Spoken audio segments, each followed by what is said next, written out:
Le flash foot du jour au Paris Saint-Germain, Luis Enrique prévient Arsenal. Ils nous ont battus, mais c'était il y a 7 ou 8 mois, a rappelé l'Espagnol en conférence de presse. J'ai revu le match, nous sommes une bien meilleure équipe aujourd'hui.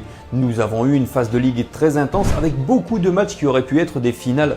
Aujourd'hui, il ne reste plus qu'une seule voie pour foncer vers la finale, a-t-il déclaré. Sélection brésilienne, la fédération veut dépenser beaucoup d'argent pour Ancelotti. Comme l'explique le journaliste Fabrizio Romano, il se verra proposer un salaire record, le plus élevé de l'histoire de la Seleção.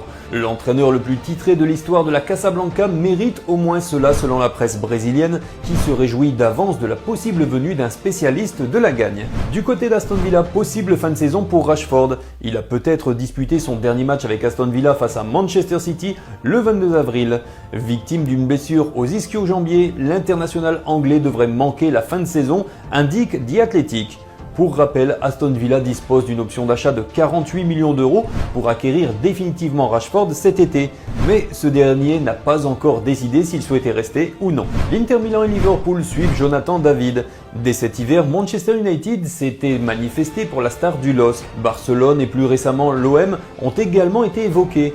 Mais selon les informations de Team Talk, la lutte est désormais principalement entre l'Inter Milan et Liverpool. Les Nerazzurri, en quête d'un renfort pour remplacer Mehdi Taremi, auraient proposé un salaire annuel de 6 millions d'euros à David, une offre qui aurait séduit le joueur, d'après la même source. À l'AS Roma, Xavi serait dans le viseur. Selon les informations rapportées par Fichares, il fait partie de la shortlist. Claudio Ranieri prendra définitivement sa retraite à l'issue de la saison, lui qui est dans sa 74e année. Pour le remplacer, la Roma pense donc à Xavi et voit en lui toutes les qualités requises pour l'emmener au plus haut niveau. De son côté, Xavi cherche activement un nouveau banc pour poursuivre sa carrière d'entraîneur et le projet romain aurait tout pour lui plaire. Sélection portugaise vers une nouvelle tentative pour attirer Mourinho. Deux approches, deux refus pour l'instant. Il pourrait toutefois y avoir une troisième tentative.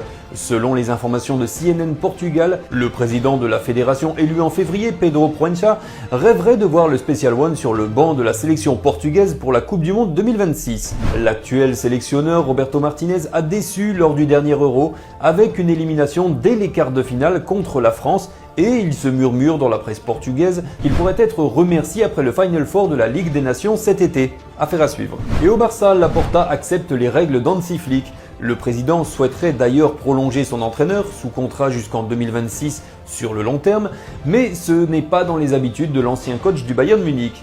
Flick sait que c'est une belle période de la vie du club que nous voulons prolonger le plus longtemps possible, qu'il correspond parfaitement au Barça en raison de ses qualités humaines et sportives, de la façon dont il comprend le club. Mais c'est un entraîneur qui préfère avancer d'année en année, donc nous avons Hansi pour cette saison et la saison suivante pour l'instant, a révélé Laporta.